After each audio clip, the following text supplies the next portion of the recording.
mighty fortress is our God, a bulwark never failing. Holland Island had a lot of high land, but it was not that big. When the high ground left, they had to go.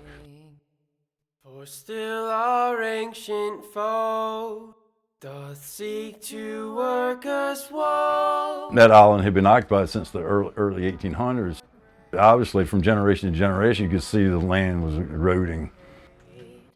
On earth is not his. They call themselves Methodists. It's the same thing you see in Deal Zone or Hooper Zone or anywhere. They're all Methodists, born and raised Methodists. So they were all Prohibition guys. There was no drinking on, they were teetotaling Methodist people. They don't drink. Of course, yeah, they did drink, but,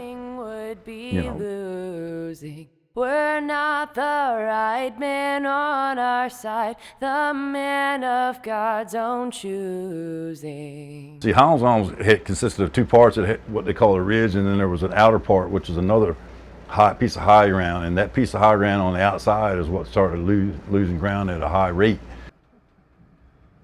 My father told me that his grandmother, when she opened her back door, she could take her dishwater from the kitchen and throw it in the bay because her house was right there on the edge. There was erosion had come right to their doorstep, so they were forced off.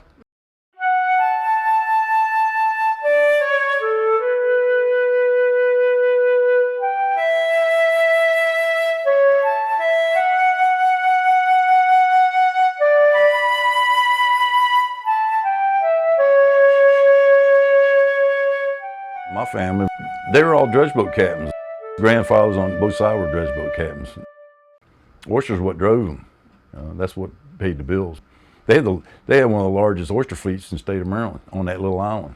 Now my grandfather was a fish trapper in the spring, and that was a good thing for them. They all fish trapped over. Where Cove Point is, where the gas plants are, that's where they had their pound nets. They fished on that shore.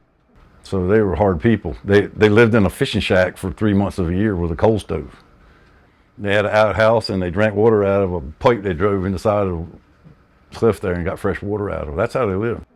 They lived over there in the spring, and then they dredged in the winter, crabbed in the summer, lived on Holland Island.